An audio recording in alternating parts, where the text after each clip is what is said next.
Hello बच्चों, आज मैं आपको रॉबर्ट फ्रॉस्ट की पोएम फायर एंड आइस की एक्सप्लेनेशन समझाऊंगा। आपको ध्यान से सुनना है। आप जानते हैं कि रॉबर्ट फ्रॉस्ट नेचर पोएट हैं। मैंने पिछली पोएम में बताया था, nature is the permanent source of joy, there is great harmony between man and nature.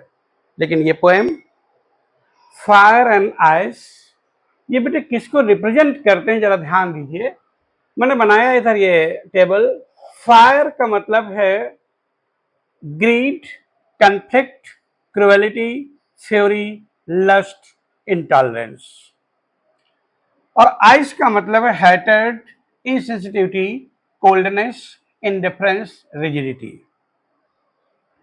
Grid मतलब लालच, कंफ्लिक्ट विवाद, क्रुएलिटी निर्दयता, फ्यूरी क्रोध, लस्ट ह्यूमन डिजायर्स मानवीय इच्छाएं, इंटॉलरेंस असहनशीलता, हैटर्ड घृणा, सेंसिटिविटी संवेदनशीलता, कोल्डनेस उदासीनता, इंडिफरेंस रिश्तों में पूरी तरह उदासीनता, रिजिडिटी कठोरता।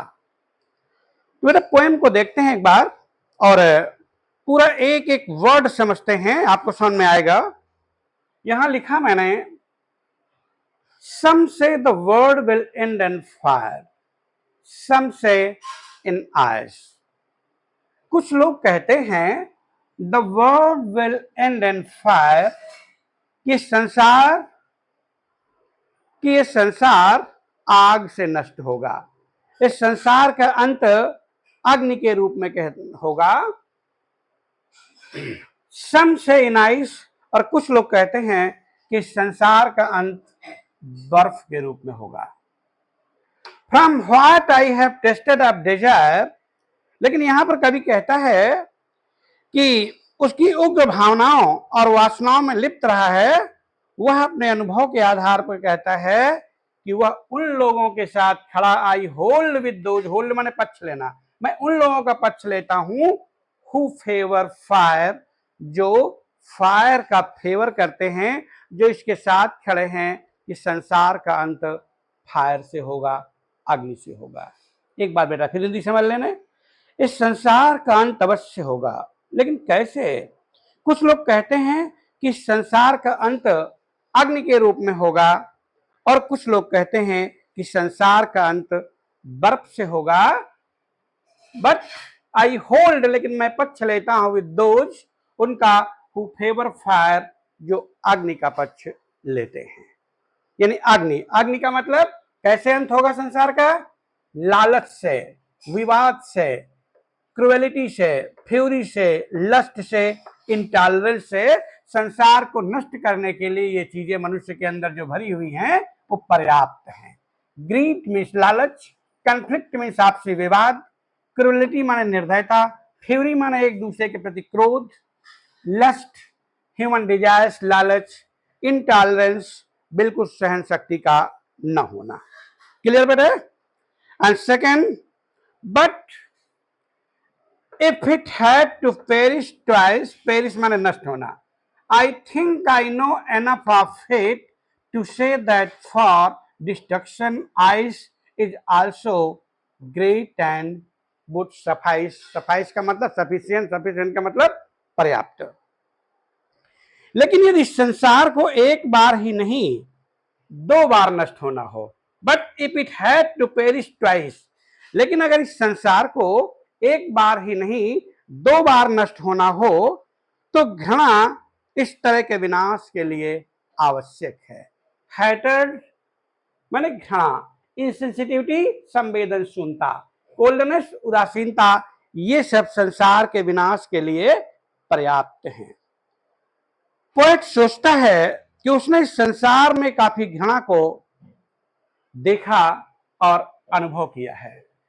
To say that for destruction I is also great and would suffice, कहता है कवि, मानव भावनाओं से शून्य ठंडी तार्किकता केवल घृणा ही पैदा करती है। घृणा से उत्पन्न ठंडी सोच भी संसार को बर्फीले विनाश की ओर ले जाने के लिए काफी है।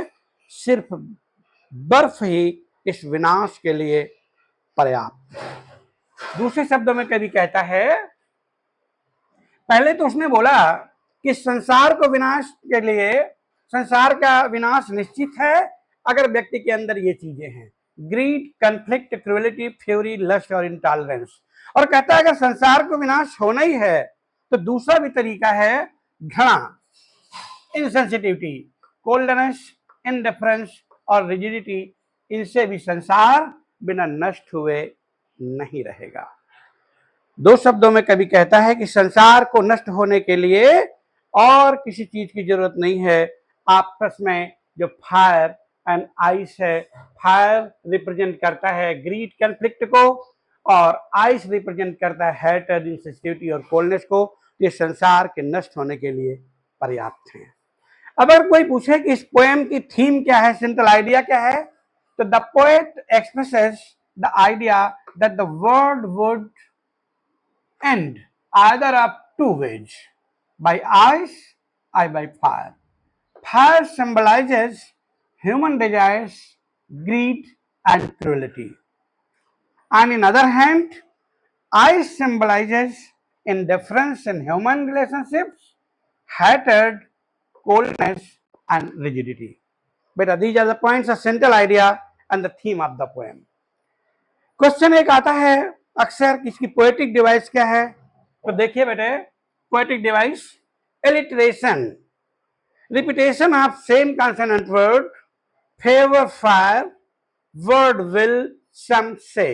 देखिए बेटे, some say consonant device, favour fire, favour fire, F and F, clear बेटे, word will, some say, word will is written here, okay? Word will, you are seeing some say, word will, favor fire, these are the examples of alliteration। मैंने बोला था इसी को हिंदी में अनुप्रास अलंकार बोलते हैं। symbolizes, सिंबलिज्म, किसका सिंबलिज्म है? फायर रिप्रेजेंट्स करता है ग्रीड को, कन्फ्लिक्ट को, क्रूएलिटी को। तो आप लिखेंगे fire symbolises greed, conflict, cruelty, fury and lust. Anaphora, anaphora का मतलब होता है कि वही वर्ड जब रिपीट होकर के दूसरी लाइन में आ जाए तो उसको बोलते हैं anaphora. That is some say, you are seeing that here is written some say, and in second line also you can see here is written some say. Clear बेटा? आफ्टर दैट इमेजरी, एक कल्पना की गई है, क्या? World will end in fire and ice, कि संसार अग्नि या बर्फ से नष्ट हो जाएगा। After that personification, personification, fire and ice, these are non living things but they are behaving like living thing, that is why it is called personification। Clear बेटा? अब बेटा इससे रिलेटेड कुछ क्वेश्चंस हो सकते हैं, वो मैं आपको बताता हूं, और जब सारे क्वेश्चंस बता देंगे, मैंने अपने शब्दों में लिखने का प्रयास किया है, तो आपको इनका आंसर क्लियर होगा। क्वेश्चन आता है, who is the poet of fire and ice? आपको मालूम है Robert Frost. What do you mean by hold here? What do you mean by hold here? What do you mean by hold here? तो यहां पर होगा I mean hold to support. Hold means to support, समर्थन करना। Some people say that the world will end in fire. What does the poet compare fire with? What does the poet compare fire with?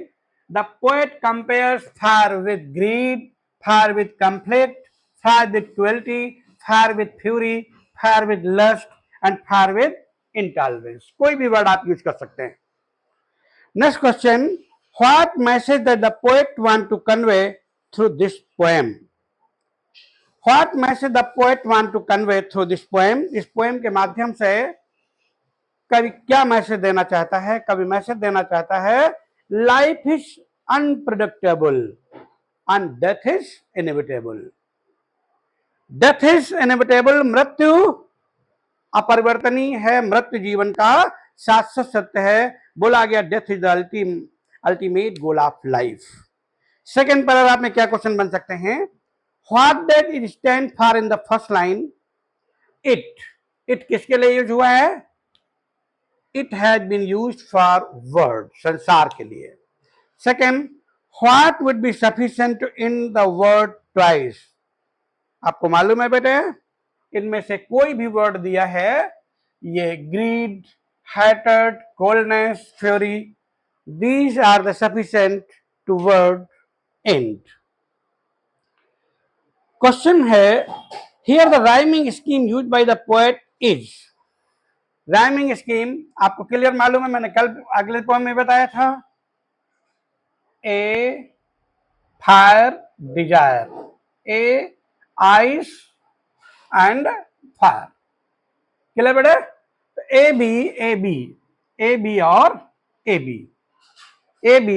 B has been used here, clear बेटे। After that next question can be frame according to people how will the world end, कई बार बता चुका हूं, what does the post support, कोई भी question बनता है आप आंसर देने में सक्षम होंगे, किसी भी तरीके का क्वेश्चन होगा आप आंसर दे ले जाएंगे। बेटा मैंने प्रयास किया है कि आपको बहुत अच्छे से पोएम समझाएं, अगर पोएम ठीक से समझ में आ गई हो, वीडियो अच्छा लगा हो तो लाइक, शेयर और सब्सक्राइब करें तथा अपने दोस्तों से भी कराएं। Thank you.